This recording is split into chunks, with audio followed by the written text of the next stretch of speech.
Hello, welcome to episode 77 of the Epic Film Challenge to 1001 Movies You Must See Before You Die. Another Ingmar Bergman film. I couldn't help myself. I'm trying to space out some of these films that I know are going to be great, but I just had to dig into this today. I popped on the Blu-ray, got the Criterion recently. Looks stunning, by the way.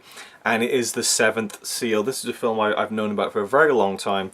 Going back to, I think, about 4 years ago. I first discovered Ryan Chatway's channel, and he mentioned it, I think, in his top 10 favourite films of all time. And I thought, wow, sounds really interesting and cool. But I had seen kind of influences of it way early on in my childhood. Last Action Hero. You see Ian McKellen kind of playing the character of Death from The Seventh Seal coming out of the screen in that movie. Bill and Ted's Bogus Journey very much kind of apes the vision of death that we see in The Seventh Seal. So I guess kind of subconsciously I'd always been, you know, aware of some elements of this film. And then about 4 years ago I heard about it, and then now just kind of getting into Bergman films. Swedish director, I just knew that this was going to be one I needed to check out as soon as possible. So I watched it, and I feel like I'm not going to be able to do a good review of it. I feel like it's going to take me 2, 3, 4, 5, 6, 7, 8, 9, 10 watches of this film to truly express how I feel about it, and even then words might not even suffice. I loved it. I thought it was a masterpiece. I wasn't sure where it was going, and I was constantly surprised and blown away by how this film was put together. And I really should have checked before I did this video who wrote the film.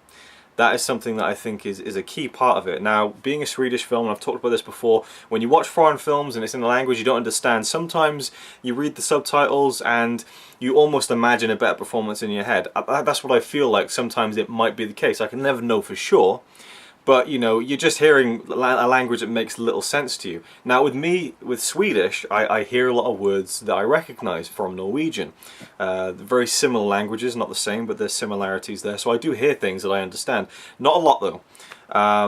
But there are certain instances where I say, no, that is a great performance. You know, there'll be some films that are foreign, and I'll see the performance, and I'll think, well, what they're saying is great, and is great with the story, but I don't know if their performance is over the top for a Japanese person, or, you know, etc, etc. And I hope you get that point, because it's one that I really kind of think about a lot. But this film, the performances were incredible. I loved most of the key main performers in this film.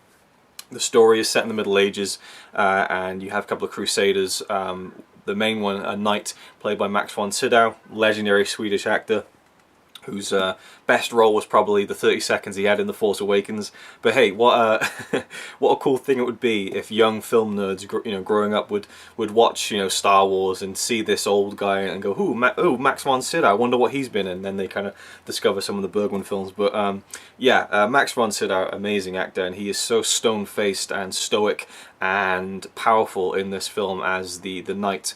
And he has his squire, who was an amazing character. The guy who played him was brilliant. He's probably actually my favourite character in the whole film. The knight's squire, his Robin to his Batman. You know, the kind of the sidekick, but no less kind of important to me than Max von Sydow's character in terms of entertainment, at least, because I thought he was brilliant. And this film was really funny. There's a lot of great humour in this. I really chuckled a lot. And then it has these really stark, kind of moving moments, which really make you question things. And the reason I love this film is because it questions mortality, which is something that I am utterly and endlessly, perpetually fascinated with. Death, right? The film opens with literally the personification of death, a man in a black robe, and all you see of his face is kind of like almost like RoboCop with the mask off, just the kind of the top of the head there, and it's just, you know, bald head, or at least shaved up to there, receding hairline, and you just see this white face amidst this black hood. It's an incredible image alone. And then the guy who plays Death is brilliant, you know, and he's like, I am Death, you know. I think he says like "Ja, döden," something like that. You know, I was like, oh, I kind of know what that means.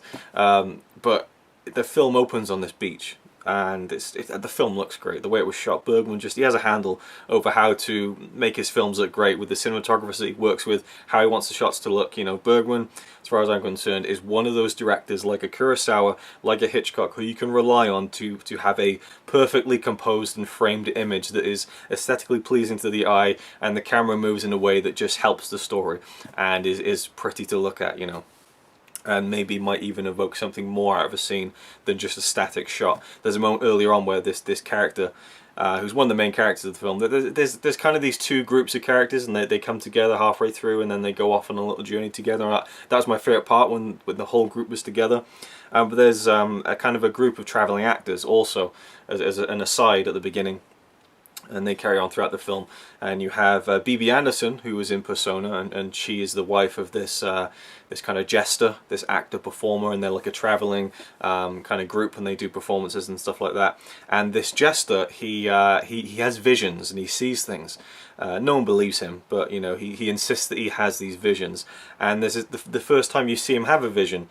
He's sitting down and he turns around, and the camera just moves in on him really slowly, and it's such a captivating. It kind of encapsulates what he's feeling. That kind of, oh my God, what is that? And the camera's coming close, which is perfect, you know. And the lighting on his face, kind of the shadow of the leaves, it's brilliant. But the main character, the knight, played by Max von Sydow, the film opens with him on a beach. Let's get back to that part. He's there with this squire, and they're kind of just hanging out there. You know, they're coming back home from a long trip away in the crusade, the war, and things like that. And death appears and says to this knight, says to Max von Sydow, "It is your time." Max von Sydow has a chessboard on this rock, and he says, "You play chess, don't you?" And Death is like, "How did you know that?" And he challenges him to a game of chess, and he says, "If I beat you at chess, you will spare my life."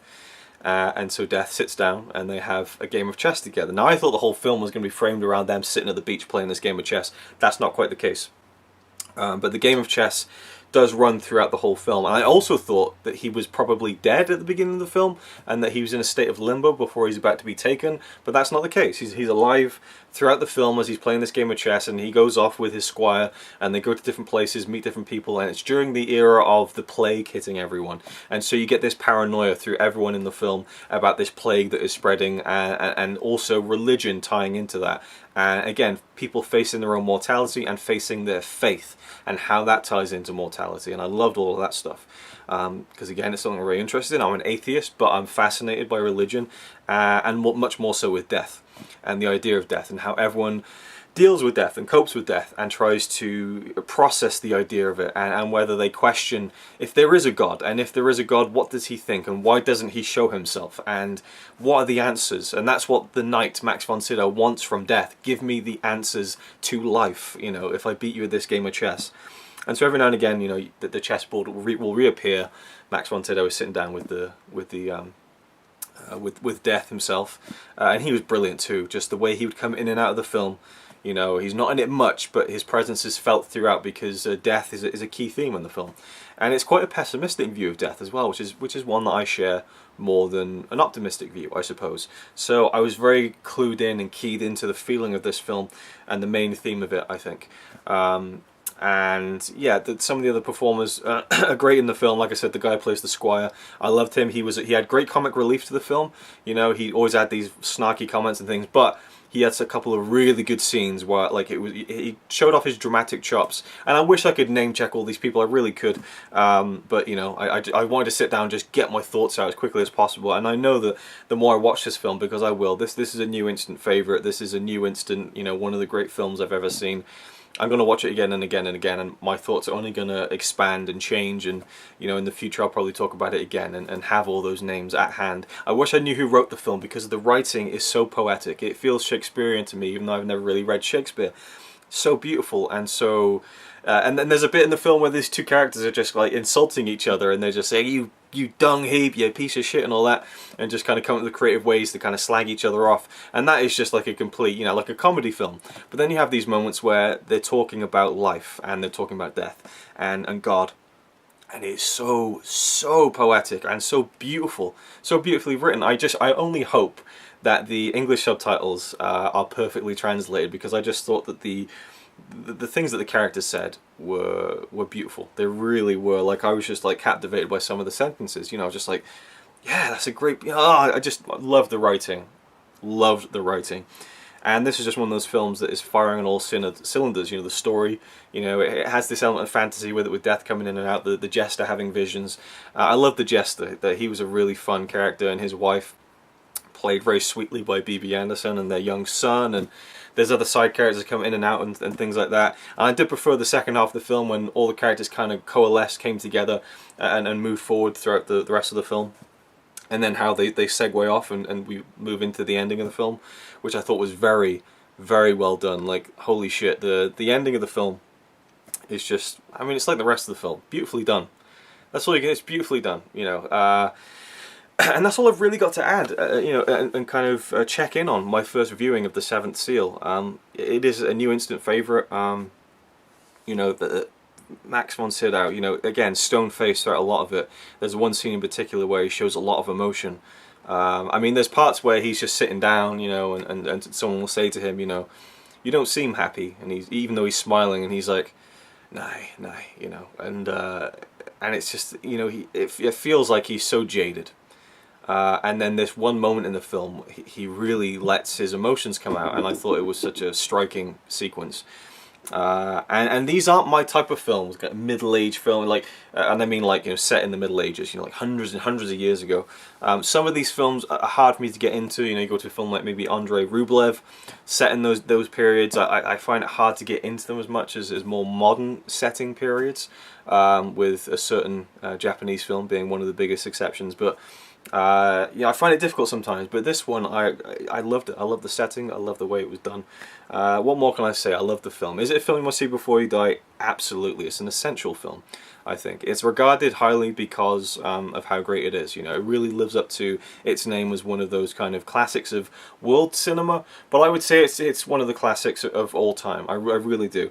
I couldn't right now make a snap judgment and kind of place it on like my top 50 favourite films or anything like that, but you know, with repeat viewings, I'm sure I'm going to get so much more from it as well.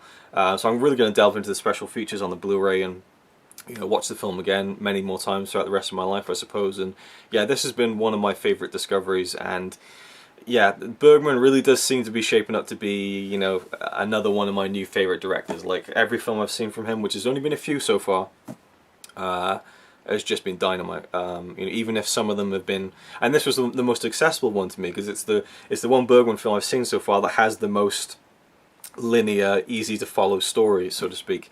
And yeah, there's lots of great little side characters and side storylines that interweave throughout each other, and they keep coming back together again, and very well done, impeccably made, and you know, I'm just overly gushing and regurgitating the same old shit at this point. So thank you for watching. Let me know your thoughts on the film down below. I'd love to hear people's thoughts on this film and how you read it and how you read into the themes of it. It'd be really interesting for me to hear some of that. I haven't looked at any reviews or any kind of user reviews yet, so I'm very interested. Now, thank you for watching. Hope you enjoyed the video. Got a bit lost there, and I'll see you in the next one.